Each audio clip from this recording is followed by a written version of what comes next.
oil market has partially gone to the signage makers and partially gone to the end users. So companies like Trotec and Gravograph are manufacturers of engraving plastic, but they also manufacture engraving machines. So as the market has continued to be flat, they have gone direct to the end user to sell the machines. So the number of engraving shops hasn't been growing, so they've been going directly to oil refineries, institutions, hospitals, whatever, and selling them engraving machines. And so that has dramatically decreased any overlap of awards makers making signs. Signs are made by sign shops or end users that have purchased their own machine. And these the award shops, do they only carry like plastics used for awards, or do they also carry vinyls and other sign making accessories, and vice versa? I know of very few that carry vinyls. You'll see a couple that carry vinyl and have a vinyl cutter if they're in a rural community, and there's if you're in an urban environment, there's plenty of sign companies and plenty of award companies. But and the distinction between the two markets is more stark. If you go to a rural area where you might have just one shop that can do it all, you might find an award shop that has a vinyl plotter and has some limited plastic for making some signs.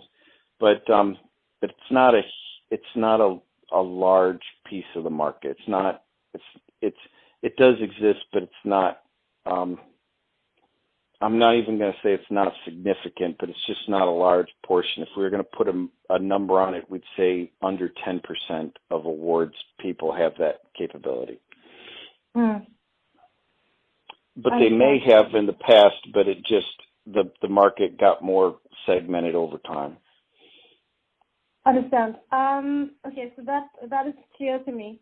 So if you kind of looked at both these segments, awards and signage, what share do you consider goes to awards and what share goes to the other one, the signage?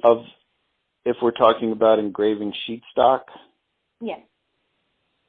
I'd say 85% goes to signage, and 15% or so, and maybe a little less, goes to awards.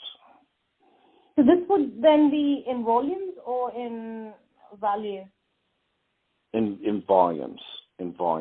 If we're looking at revenue, the numbers get even more stark, 90 to 10, signage versus awards.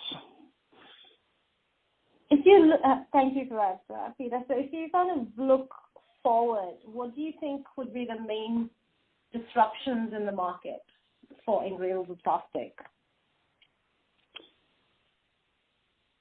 I really think that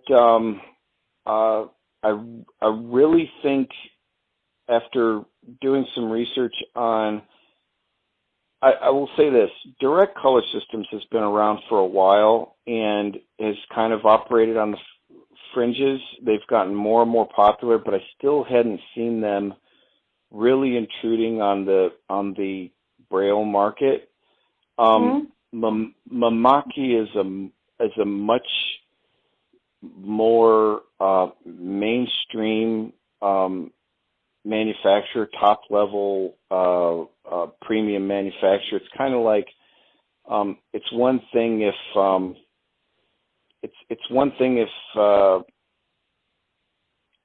Chevrolet has been making a electric vehicle, but if Honda brings out an electric vehicle, people really pay attention.